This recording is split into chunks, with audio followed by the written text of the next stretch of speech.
Pope Leo XIV arrived safely in Spain on Saturday, June 6, 2026, for his week-long apostolic journey to the European nation. He received a warm welcome from King Felipe VI, Queen Letizia, and their two daughters, and other civil leaders. He addressed authorities and the diplomatic corps at the Royal Palace in Madrid. Here is the full-text speech of the Pope. Your Majesties, Royal Highnesses, distinguished representatives of civil society, esteemed members of the diplomatic corps, ladies and gentlemen. I am grateful to the Lord for this occasion to meet with you and express my gratitude for the invitation to undertake this apostolic journey to Spain. This journey will unfold in several stages, each revealing an aspect of the multifaceted richness of a great country that, for nearly 2 millennia, has welcomed the gospel. Tradition has always linked the initial evangelization of the Iberian Peninsula to the preaching of the Apostle James the Greater. This connection is of considerable theological importance, for it expresses the local church's awareness of its continuity with the apostolic mission that began at Pentecost. While not exhausting the multifaceted identity of your people, the ancient bond between the Christian faith and this land has profoundly shaped your culture and represents a source of hope and direction amid the challenges we must face together as a human family today.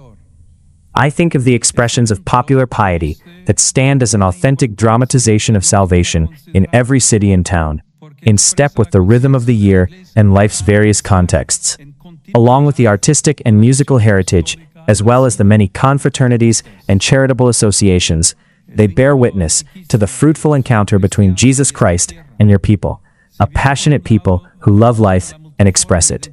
I come among you to affirm, encourage, and instill a renewed fidelity to the gospel among believers, as well as a deeper reconciliation and collaboration among the various elements of this nation. After all, your own history suggests that a culture of encounter, not confrontation, is what fosters stability and prosperity. In reality, the message of peace, which at present unfortunately strikes some as naive and others as confrontational, is welcomed by those who do not shut themselves off in preconceived ideologies, but are rather open to the truth. As Pope Francis taught us, there is in fact a constant tension between ideas and realities. Realities simply are, whereas ideas are worked out.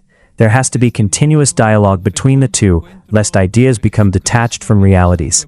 It is dangerous to dwell in the realm of words alone, of images and rhetoric. He concluded that realities are greater than ideas. The truth is always greater than we are, which is why it amazes us and draws us toward paths of purification and reconciliation, in which dialogue with others, and with the other with a capital O, becomes fundamentally important.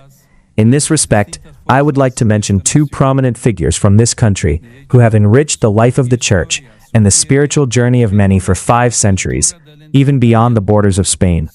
I am referring to John of the Cross and Teresa of Avila, whose passion for the divine mystery brought them together as friends. Their mysticism is one of open eyes, that is, not detached from history, but rather penetrating to the root of issues and the heart of reality. In particular, upon interpreting the transformations and weathering the tensions that make our age so dark, we can find it helpful to consider the theme of night, so dear to St. John of the Cross, whose Jubilee year we are celebrating. Paradoxically, in his thirst for light, he learned to appreciate darkness, the happy night, as the time when the soul is freed from what it presumed to know and possess. Even today, what most frightens us, what in many people triggers the darkness of reason and the violence of emotions, is the unknown, before which we may feel overwhelmed by a sense of being lost without a map, as if we have lost our bearings. This is why, even in public life, we need men and women who can perceive light in the darkness. A new beginning, like the dawn of a truth that as yet blinds us, but which, if we trust and find peace, will gently lead us toward itself. O night that guided, O night more lovely than the dawn, O night that brought together beloved and beloved, beloved transformed in the beloved. Our age, seemingly shaken by terrible imbalances and conflicts, cries out from its depths for peace, for a new understanding of the human person and its inviolable dignity, for a civilization of love. Saint Teresa describes this same process, using the image of the interior castle, as one moves from room to room toward the innermost chamber, that is, toward one's own heart. the sanctuary of truth. The space enlarges, the mind opens, challenges are overcome, tensions dissipate, others find their place, and the universe becomes a home. This is not an escape into the self, but a radical openness to the totus alius et semper novus, achieved when we return to ourselves. This dimension of the human person is the reason why religious freedom and freedom of conscience must be protected. Today, the temptation to gain popularity by fanning the flames of polarization seems to have grown rather than diminished, and human dignity continues to be violated. This is why we need culture, interiority, and free quality education. We need transcendence. And yet, even in these dark nights, men and women who are faithful to the truth have been driven to advance from one room to another, until justice and peace embrace in their conscience. It is through their freedom that we learn to be free. The Catholic Church is at the service of the thirst of the human heart. It is a service not marked by imposition, but rather the gospel witness attested to by a multitude of martyrs and saints. Today, the Church is ready to place herself at the service of the future of a people in search of reconciliation and peace. For the love of truth, I invite everyone to set aside the divisive and polarizing narrative of your societal reality and history, so as to overcome sterile simplifications through the fruitful appreciation of complexity. I see here a vocation particularly suited to Europe, in which Spain plays a unique and fundamental role. This is the gift that the old continent can offer the world if it wishes to remain young. For youth is found in those who feel they have a future and a mission that still have meaning. Appreciating and studying complexity, learning not to deny it, but to embrace it as a blessing, and fleeing from identity-based approaches that seem to explain everything, yet only fill the world with ghosts and enemies, are the tasks of those who are heirs of a great history. New technologies have created an artificial environment where our fundamental choices are put to the test, prejudices are magnified, critical thinking is weakened, and dominating interests spread death wishes. Nevertheless, goodness can prevail and spread. It is essential, particularly on the part of those with economic, political, and institutional responsibilities, to make a qualitative leap forward, a change of direction in investment in schools, universities, and research, as well as in local communities and civil society as a nurturing ground for participation and cultural mediation. Security, which we all too often expect to find in weapons and walls, is in fact best achieved by learning to move forward alongside one another, growing together, side by side. Your own history bears witness to this. The presence of Islam on the Iberian Peninsula, for example, constituted a long-standing political, cultural, and religious reality. During that period, there was not only confrontation, but also an attempt to create a space for contact, conversation, and dialogue on the meaning of truth among Christians, Muslims, and Jews.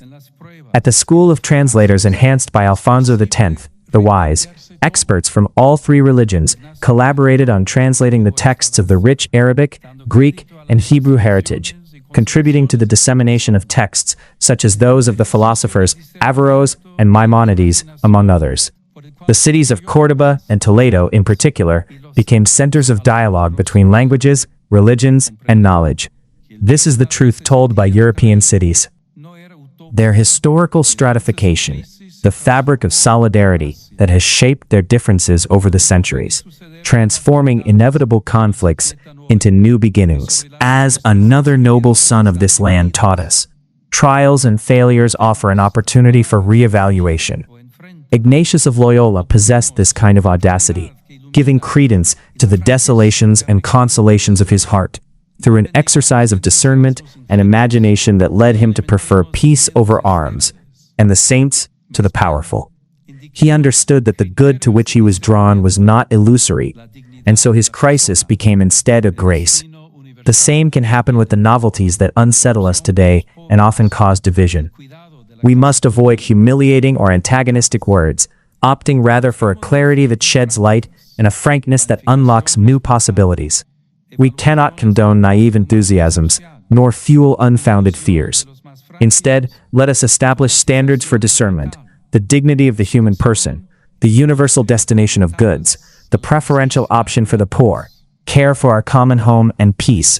And let us translate these standards into practices such as responsible planning, the assessment of human and social impact, the inclusion of the most vulnerable, the promotion of digital literacy, and guiding research and industry toward justice and peace. Your Majesties, Royal Highnesses, ladies and gentlemen, I express my gratitude to your country for its faithful adherence to international law and multilateralism, which is reflected in an active commitment to peace and solidarity among peoples.